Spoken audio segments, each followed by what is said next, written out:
Let's understand reactivity from your dog's perspective.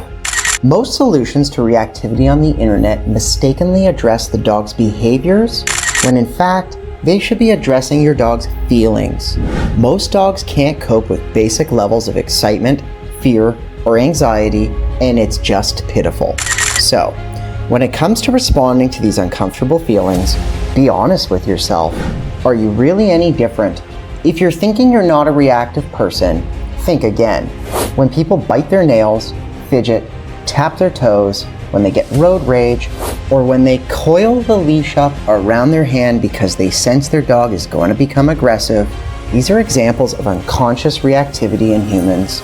And this is important to understand because your actions do the communicating and you're never not talking to your dog. If something in your environment suddenly happens, or if you hear a story about something that triggers you, and you're hit with strong, crappy feelings, well, you know what that's like. The moment is completely lost until that feeling goes away. And that's important because your dog is no different. Recognize this. In these moments that we act our feelings out unconsciously, we come off as a total beta. We're no different than a whiny child or a reactive dog.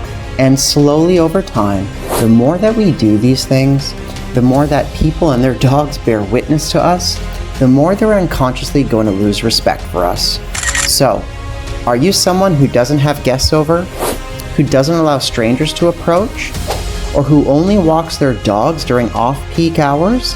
If this is you, recognize that these are avoidance strategies and they exude weakness to everybody and their dog.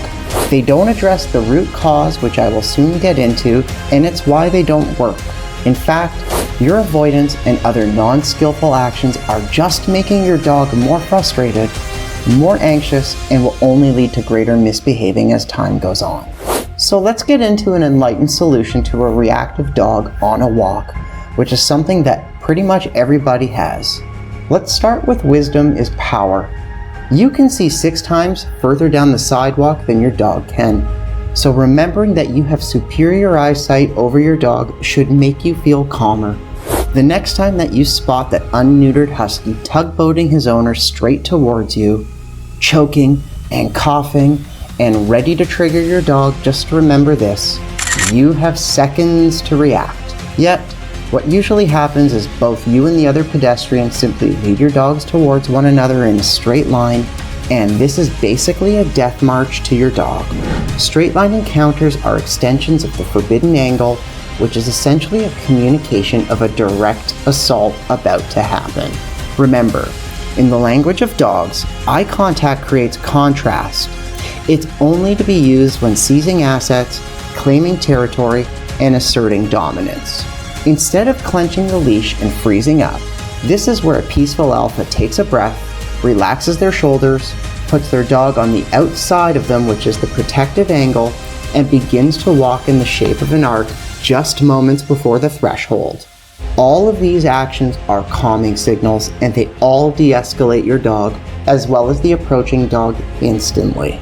My book, Enlightened Dog Training, which is on Amazon, and my website, peacefulalpha.com, are full of meditations, case studies with regular people and their dogs just like you, and workbooks that will help you claim your peaceful alpha power and transform you and your dog while taking your relationship to the next level. Links are in the description. Don't forget to like and subscribe.